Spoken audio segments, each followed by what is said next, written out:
Howdy. How you guys doing? Hopefully you're having an amazing day. We got Pursuit of Wonder. Okay. New video, kinda, dropped 2 days ago. I was gonna make this video 2 days ago, but I didn't. What can you do?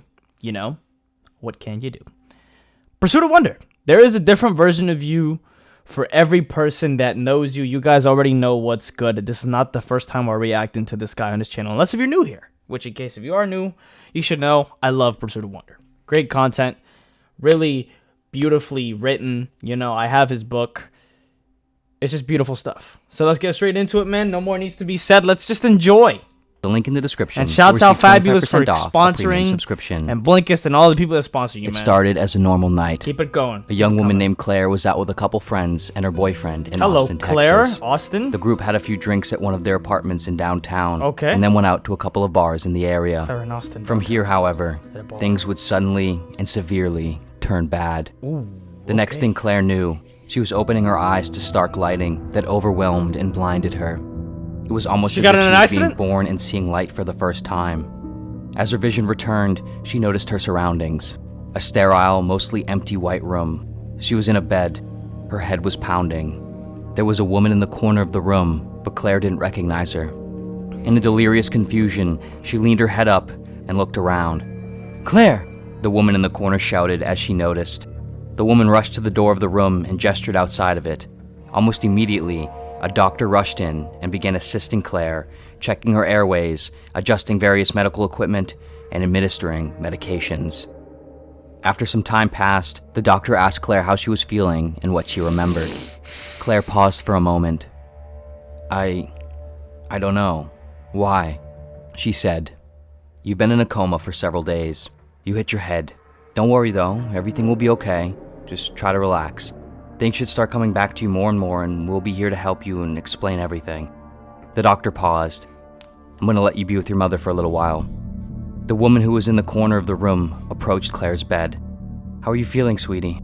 she asked. And she doesn't recognize her own mom. "I don't know. Weird, I think," Claire responded. Claire's mother went on to describe what happened. She told Claire that she was at a bar with two friends named Shannon and Mary so what did go and her down? boyfriend Chris when someone tried to fight Mary, but Claire stepped in and tried to protect her. In the process, Claire got hit in the head, knocking her unconscious and causing her to fall and hit her head on the ground. This could happen to The smack anybody. against the ground severely injured her brain, and she was rushed to the hospital, where she had remained in a coma for the following 6 days. Claire didn't remember any of it.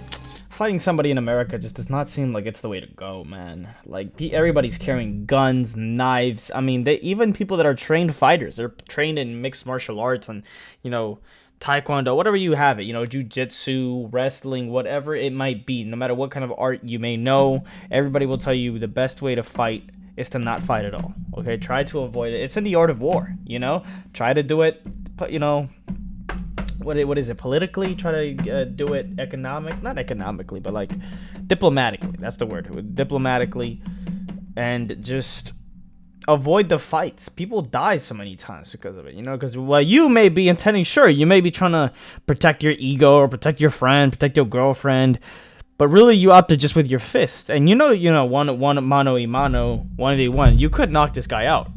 But thing is, what is the likelihood that this man is just trying to 1v1 you with just his fist as well? Some people just don't want to take that risk of losing. They'd rather just, pull out the strap. And for that reason, try to avoid fighting, man, because you don't know, you might kill somebody accidentally. Or you might She had no idea what happened. But far, far scarier, she couldn't remember anything at all. She didn't recognize her mom. She didn't remember anyone her mom mentioned. She didn't remember having a boyfriend. Oh, wow. She couldn't really remember anything from before waking up, just moments ago. She had no idea who she was. At least she knows the English language, It was like she had been reborn, but with an ability to think and understand language and concepts. It was an experience that if she had a stronger reference point for how she felt before and knew what she had now lost, it would have psychologically broken her. Claire spent the following couple days resting and going through assessments, treatments, and therapies. After several days had gone by and Claire's memory hadn't returned at all, the doctor eventually concluded that Claire had developed what is known as retroactive amnesia, far worse than he had originally expected. He explained to Claire and her mother that this particular condition was known to affect episodic, autobiographical, and declarative memory, which were essentially responsible for remembering events, people, contextual frameworks, and essentially who someone was and what their life was like. However, it often doesn't affect the individual's procedural memory, which involved things like skills and language comprehension. And so, Claire wouldn't have a difficult time learning new information moving forward, but she would essentially have to relearn everything about her life, about herself. Some people would After receiving the news, find that to be a Claire sat blessing. quietly in the hospital room with her mother. Her mother cried for a while.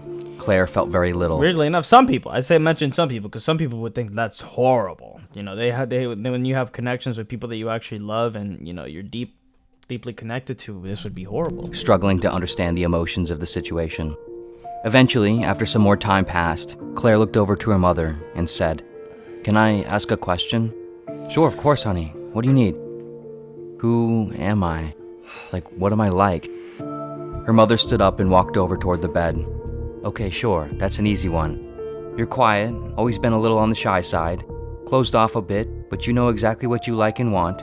You always love spending time with your friends and going out and doing things. You like extravagant, big things especially, big events and luxurious experiences. You're sweet and you would never hurt or bother or annoy or upset anyone. You don't like to waste time or involve yourself in useless or dumb things, like a fight, for example.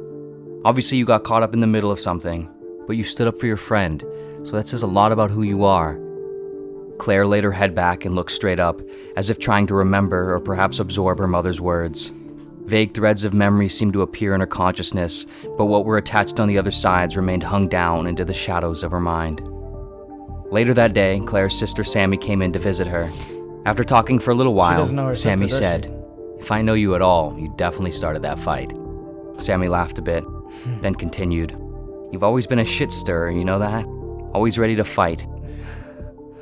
So this is The where next day, title Claire's comes from. boyfriend Chris came in to visit, giving her mother some Oh, that must be so weird for the boyfriend. Fuck. needed time to go home and rest without worrying as much. Chris sat at the edge of the hospital bed, holding Claire's hand. They talked for a little while, though they had a difficult time finding exactly what to talk about. In the midst of a silence, Claire looked at Chris and said, "Can you tell me who I am and what I'm like?" Chris paused for a moment, clearly overwhelmed. To get who you are from other people's perspective and to have that be the only way, like, ooh, like it's supposed to be an add-on that you can't use that for fundamentals. You can't use that for foundations of knowing who you are. I mean, who you are is constantly evolving and changing, but like for the most fundamental like grasping of who you are, for that to come entirely by other people, I mean, a lot of it does come from other people. Other people do, in fact, tell us who we are. But, man, to not know anything about yourself on your own? Well, rough. firstly, you're incredibly beautiful and sweet. More generally, you like your alone time. You prefer the simple things in life, like to just spend time by yourself or a night in. You love pasta and wine. You're a bit impulsive and often kind of like to throw caution to the wind when making decisions. He paused for a moment, carefully thinking to himself. Then he unintentionally gestured a sort of why not look. You're also kind of defensive, kind of feisty, which I personally love about you. You always say how you feel, but you also kind of like starting things sometimes, like to see what reactions you can get out of people and situations. Sometimes you go out over your head, like to fight. Sometimes you start things with people and it's an innocent thing initially, but it can get carried away. There was a brief silence. "I started the fight?" Claire said. "Yeah, did your mom not tell you what happened?" "No, she did, but just differently, I think. I mean, I saw the whole thing. You and Mary went up to these two girls at the bar because you guys thought they looked at you weird, even though they didn't. One of them just kind of looked at you guys casually, but like you were just in front of them. And then you egged them on, and when they finally pushed back, you guys pushed back further, and then you all started fighting." Claire suddenly laid her head back, confused and disoriented. "But you're an incredible person, Claire, and an incredible girlfriend, and I love you more than anything." 2 days later, Claire's friend Mary came in and visited her. The two sat in the room alone while Mary reminisced over things from their past. After a little while, Claire asked her, "Can I ask you something?" "Sure, yeah," Mary said. "Can you describe what I'm like? Who am I?" Immediately, Mary answered, "You're tough as hell, outgoing, adventurous, confident, not willing to take anyone's shit. You're my girl, You don't been take best shit friends from ever no since high one. school. Always down to drink and go out and have a good time. Down for anything, honestly. Mary laughed. You're easygoing, love to take risks and try new things. Super fun, and you're an incredible friend. You stood up for me when those girls tried to fight me, so there's that. Hesitantly, Claire said back, so someone tried to fight you? Yeah, this girl wanted to fight me over like nothing, and you tried to stop the whole thing, but they just kept escalating it. But you had my back the whole time. Later that same day, Shannon, Claire's They're all other telling friend who her was a there lot that of different night, stuff. came to visit. Sort of different. Again, at some point, Claire asked Shannon, can you tell me what I'm like and what happened? Sure, yeah. Well, firstly, you're incredibly kind and smart. I met you in a personal finance course in college, and I feel like I knew exactly who you were as soon as I met you. Pragmatic, calculated, careful. You don't just do things. Pragmatic and calculated and careful, but the other person said that she's completely impulsive and just throws caution to the wind. They're all telling her conflicting stories about herself. Haphazardly. You're thoughtful about risks and what you spend your time doing and who you spend your time with. You can kind of be closed off into yourself a bit. Don't like doing crazy things or going crazy places, which is just like how I am. You don't like causing drama or being involved in anything stupid. You were just caught in the middle of a misunderstanding. I saw the whole thing. I was standing with Chris while you and Mary went to get a drink, and these two girls, I think, thought you guys were someone else, and you guys just asked them what they wanted, but they, prodded back at you for some reason, and then it all just erupted, and you were just there in between it all, trying to stop it. Soon, Shannon left, leaving Claire alone in the hospital room for a while. Claire sat in silence, thinking to herself, trying to piece everything together. It had been a little over. And I don't know, I'm just tired because I keep getting tired. It's not that the video is boring, trust me. For a week since she had awoken from her coma, unaware of who she was and what happened. Now, after she had talked with 5 of the people supposedly closest to her, asking each of them who she was and what had happened and why, somehow, she still didn't have any idea. Each person described her almost completely differently, often in complete contradiction with each other. But each person had good reasons, examples, and an obvious sense of certainty with what they said. Claire wondered to herself how she could be all of those things they described if they contradicted each other. What was actually true? She wondered to herself. Was it all true? Depends on was your none of definition it? of true. What is true? Maybe it's all true. Who was she? She was all of those things combined. Funny enough, this is actually for this AP Lang thing I'm doing. This is actually something I'm doing. It's one of the units, or I guess I should say lessons that we're doing right now. We're supposed to write, I guess, a poem, but right now we're just writing drafts and stuff and writing about what our poem might be about, just on individual notebook times. Who am I? That's the big question. And it's funny, we're actually doing this right now. And I went really deep. I still haven't finished my my writing, and I have to begin. I want to make a good poem, because all of this is so true. Everybody does indeed know a different version of you, you know? How could they not? I mean, people are different. People change, you know? One of the examples up on the board that the teacher showed was a person that he mentioned these things become a little nuanced, you know? It's not so simple and rigid, something that you can easily grasp onto. Who we are is an ever-changing spectrum, or a process, really.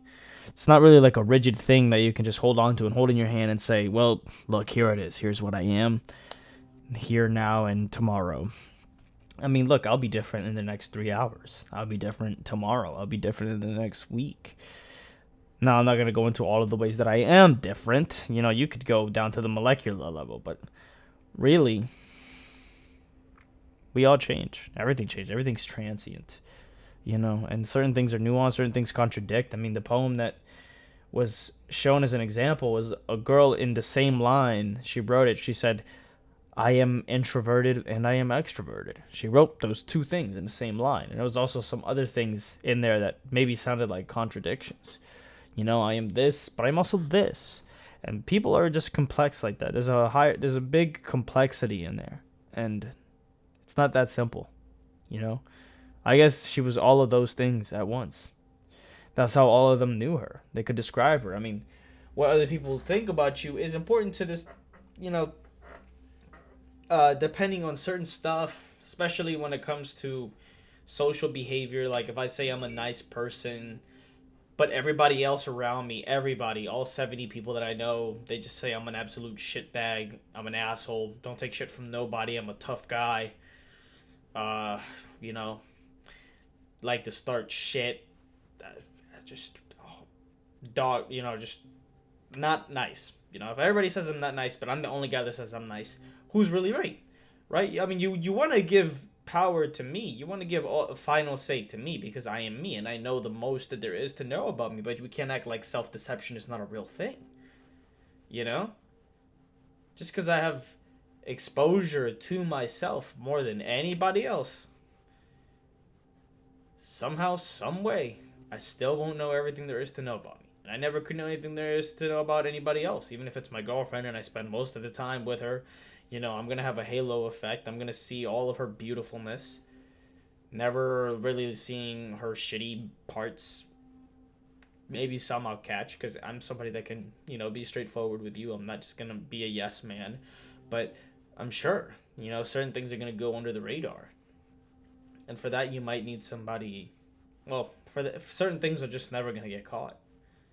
Certain things are just really complex. And people and their personalities are one of those things. So I'm gonna end it right there. If you stayed all the way through to the end, I love you. I appreciate you. Let me know what you want me to react to next and subscribe and all that stuff that I'm supposed to say at the end of a video. Yeah, I'll see you. Hopefully you have a great one, man. Or a woman. What did I click? Oh, no.